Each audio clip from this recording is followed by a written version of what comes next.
Olá, boa tarde, se você for assistir na tarde, boa noite se for de noite, ou boa madrugada e horário que você estiver assistindo este momento de devocional. Nós estamos mais uma vez aqui, dando continuidade às nossas devocionais, que têm sido feitas todas as quartas e sextas-feiras.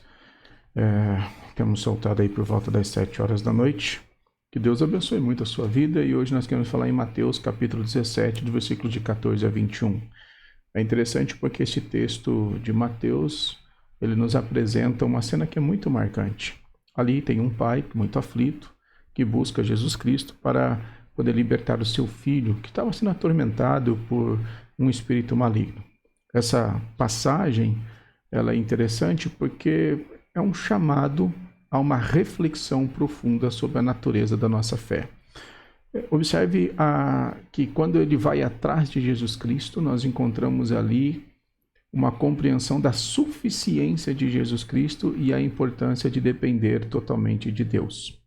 Quando aprofundamos nesse texto, nós percebemos que há um contexto anterior, onde Jesus tinha acabado de passar pelo Monte da Transfiguração, e ali a sua glória havia sido revelada a 3 discípulos, Pedro, Tiago e João. E é interessante porque Jesus, ao encontrar a multidão, após ele ter descido de um momento tão glorioso, ele então encontra um pai desesperado. Este Cristo, que é o Deus, que acabou de demonstrar todo o seu poder e a sua glória, neste exato momento encontra um pai aflito, buscando socorro, pedindo misericórdia. É muito importante nós lembrarmos o contraste que existe entre estes versículos de 14 a 21 e os versículos anteriores. Nós estamos vendo o contraste entre um monte glorioso, estamos observando agora o valor da dor humana. Este momento é importante lembrar que o pai estava aflito pelo seu filho que estava sofrendo. Então Jesus Cristo não é apenas Senhor em sua glória, mas ele também é Senhor em meio às nossas fraquezas. Ou seja, ele não nos abandona, ele está a todo momento ao nosso lado. Então, nós entendemos claramente que Jesus, mesmo sendo Deus, ele jamais abandonou, jamais deixou, sempre esteve ao lado até mesmo daqueles que estavam passando por momentos difíceis, porque Cristo não abandona os seus. O clamor que nós encontramos desse pai, dentro da condição do seu filho amado, é algo muito interessante. Porque quando Jesus ele desce do monte e ele encontra então esse pai aflito, esse pai vai ajoelhar-se e vai clamar ao Senhor. Ele vai dizer: Senhor, tenha misericórdia do meu filho. E sabe o que é interessante? Esse menino sofria de convulsões, segundo relatos que nós encontramos na Bíblia. Esse menino, em muitos momentos, era colocado em situação de perigo, até mesmo mortal, porque a Bíblia faz uma menção muito interessante, porque nas convulsões ele caía no fogo, nas convulsões ele caía na água. Então o pai estava desesperado com a saúde física do seu filho, porque ele poderia morrer em um desses ataques em que ele estava tendo. Ou seja, era uma situação de perigo, era uma situação extremamente delicada, onde ele tinha que estar sempre cuidando do seu filho. O pai desesperado havia então procurado a ajuda dos discípulos. Os discípulos oraram por esse menino, mas eles não conseguiram curar o menino. Essa é uma cena importante porque nós temos 3 verdades implícitas aqui. A primeira verdade é a profundidade do sofrimento humano. O sofrimento humano, de fato, é algo extremamente terrível. E o sofrimento desse menino reflete a condição devastadora do pecado. Reflete a influência maligna sobre o mundo e quais são as suas consequências. Sem Jesus Cristo, nós estamos totalmente perdidos. Nós estamos à mercê de forças destrutivas. Uma segunda verdade que nós encontramos nesse trecho é o clamor de um coração desesperado. O pai, que de fato reconheceu a sua impotência, buscou a Jesus Cristo como a sua única fonte de esperança. Esse clamor que foi concedido a Jesus Cristo neste momento demonstra que a verdadeira fé, ainda que pequena, busca a ajuda de Deus. E uma terceira verdade é a incapacidade humana. Quando nós olhamos para o que aconteceu com os discípulos não puderam curar o menino. Os discípulos não puderam tirar, salvar, restaurar aquele menino. Isso é um lembrete muito interessante para todos nós. Porque sem a dependência total de Deus, nós somos incapazes de realizar qualquer obra espiritual significativa. Por isso nós dependemos de Jesus Cristo. O clamor desse pai, registrado em Mateus, no capítulo 17, versículos 14 a 21, de fato demonstra a condição do menino e nos desafia, este momento, a reconhecer a nossa fragilidade diante de Deus. Ele entendeu que a suficiência dele era de Jesus Cristo, e somente em Cristo. De fato, Cristo, ele é poderoso para salvar, para restaurar, para trazer de volta aquilo que está aos nossos olhos acabado. Ele é poderoso para responder às nossas necessidades mais profundas. E ele respondeu, de fato, à necessidade daquele homem. Mas há uma segunda verdade importante aqui dentro, dos versículos 17 e 18 agora, que são as falhas do discípulo e também a incredulidade humana.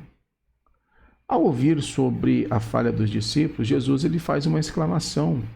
E Jesus ele vai dizer: ó geração incrédula e perversa, até quando estarei com vocês?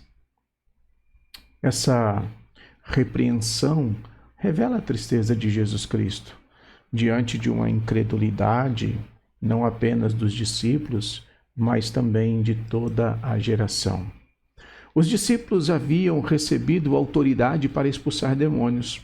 Isso nós vemos em Mateus capítulo 10, ali no versículo de número 1. Mas eles falharam. Eles falharam porque confiaram em si. Eles falharam porque negligenciaram a oração. Eles falharam porque não foram dependentes totalmente de Deus. E essa falha, ela é um alerta muito importante e grande para as nossas vidas. Porque é um alerta contra a autossuficiência espiritual. Jesus Cristo repreende os demônios, Jesus Cristo expulsa os demônios, Jesus Cristo cura as pessoas, mas os discípulos não conseguiram fazer isso mesmo recebendo autoridade para expulsar. Quando Jesus repreende o demônio, o menino então imediatamente é curado.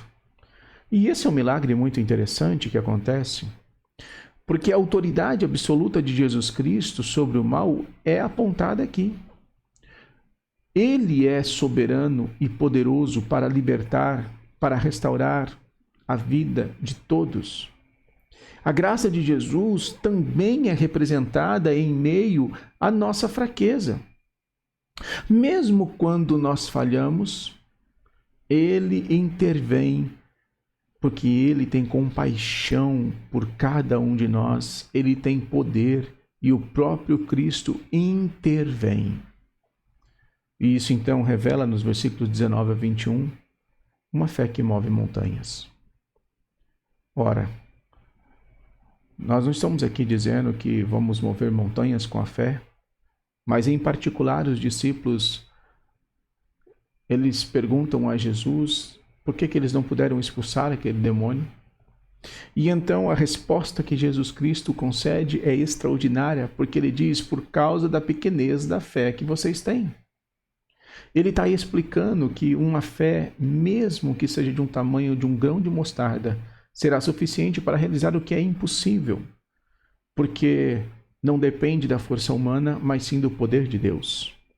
Jesus Cristo, então, está ensinando a eles e demonstrando que todo o poder, toda a honra e toda a glória está em Cristo Jesus. Olha que interessante.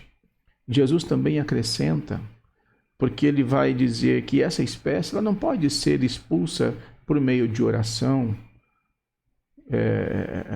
ela não pode ser expulsa por meio de oração falhas, perdão, que eu quis dizer. Uma oração que não é contínua, que não é verdadeira, uma oração que não tem de fato o poder de Deus. O que Jesus está dizendo é que essa caça não pode ser expulsa se você negligenciar a oração, se você negligenciar o jejum, se você não tiver intimidade verdadeira com Deus, porque o poder está em Cristo Jesus, o poder está em Deus. Então Jesus ele vai dizer, essa espécie só pode ser expulsa por meio de oração e jejum. O que ele está destacando aqui é a importância do jejum, a importância da oração, a importância da intimidade com Deus. O que ele está destacando é uma vida de comunhão com Deus. A oração e o jejum não são práticas opcionais, mas essenciais para fortalecer a nossa fé e para nos levar a uma dependência total de Deus. Reconhecer esta fonte de poder espiritual é algo extraordinário dentro da vida do cristão, porque a fé de fato verdadeira, ela não é uma fé que vai ser capacitada por si. A fé verdadeira não está em nossa capacidade, mas ela está de fato na grandeza de Deus, que pode todas as coisas. Por isso, Jesus Cristo é suficiente para lidar com as nossas maiores dificuldades. Jesus Cristo é suficiente para nos guardar, nos proteger e nos guiar. Ele é poderoso para nos libertar, para nos curar e nos restaurar. Nossa parte, de fato, tem que ser depositar a nossa fé nele, confiar nele, ter comunhão com ele, viver na dependência dele. Essa é a grande importância. E muitas das vezes não se vive isso. Mas nós somos chamados para viver para a glória do Senhor. Por isso, cultive uma vida de oração e uma vida de jejum. É importante confiar na suficiência de Jesus Cristo. Assim como o pai do menino, ele olha para Cristo e ele leva de fato suas dores até o Senhor. Nós somos chamados para levar as nossas dores diante do altar de Cristo Jesus, porque Ele é suficiente para atender às nossas necessidades. Examine de fato a sua fé. Você está confiando de fato em quem? Você confia plenamente na sua existência, no seu caráter, na sua força? Ou você confia na dependência total de Deus, onde Ele guia as nossas vidas e Ele resolve todas as coisas com propósito para a glória dele? Lembre-se que uma fé, de fato, realizada em Cristo Jesus, ela pode ser pequena, mas essa fé vai trazer grandes e extremamente extraordinárias coisas quando é depositada somente nele. Grandes mudanças acontecem numa fé verdadeira em Jesus Cristo. Cultive, de fato, uma vida de oração, uma vida de jejum diante do Senhor. Essa prática, ela não são apenas momentos de crise. Não faça isso só no momento de crise. Faça em circunstâncias adversas da sua vida. Faça em circunstâncias boas da sua vida. Faça em momentos ruins, mas em momentos também bons. Não faça somente quando a adversidade, ou quando a dor chegar, ou quando a crise chegar. Porque é por meio da oração e do jejum que nós somos fortalecidos também. Nós somos capacitados a enfrentar batalhas. E até mesmo batalhas espirituais. Porque no jejum nós estamos estudando e orando a Escritura e tendo comunhão maior com o Senhor. Isso nos leva de fato a uma dependência total de Deus. Reconheça de fato que Ele é o Senhor da sua vida, que Ele é Deus sobre todas as coisas, que todo o poder que Ele tem é o poder perfeito para realizar a obra de Jesus Cristo, pois Ele é o nosso Senhor, Ele é o nosso Salvador, Ele é Deus. Então dobremos os joelhos, nos humilhemos diante do Senhor e confiemos na sua graça. Confie em Deus sobre todas as coisas. Confie em Jesus Cristo, pois Ele é Deus e Ele nos chama para a sua glória. Olhe para Cristo. Viva para Cristo. Adore a Cristo. Dependa totalmente de Cristo. A fé que move montanhas é uma fé que confia no poder de Jesus Cristo, hoje e por toda a eternidade. Eu sou Cristian Matos, sou pastor aqui na Igreja Presbiteriana do Brasil. Nós estamos no Alphaville, na Avenida Regente 405. Você é o nosso convidado especial. Que essa devocional abençoe a sua vida, traga paz ao seu coração. E que outras pessoas que talvez estejam passando por um momento difícil, eu quero dizer para você, a sua fé move montanhas, mas a sua fé é em Jesus Cristo. A sua dor, as suas necessidades e aquilo que você busca, elas são plenamente satisfeitas em Jesus Cristo. Porque Cristo satisfaz todos os nossos desejos. Eu não estou dizendo que Cristo vai te dar o que você quer. Eu estou dizendo que em Cristo nós encontramos satisfação e alegria. Em Cristo nós encontramos paz. Em Cristo nós encontramos a bênção de continuar caminhando firmes para o grande dia. Jesus Cristo está voltando para buscar todo aquele que nele crê. Que a Bíblia diz, todo aquele que crê em Cristo Jesus não perecerá, mas terá a vida eterna. Que Deus te abençoe, que Deus te guarde e que você possa nos acompanhar aí também nos domingos às 18h30, também às 10h30 e na quarta e na sexta-feira às 19 horas. Que Deus te abençoe.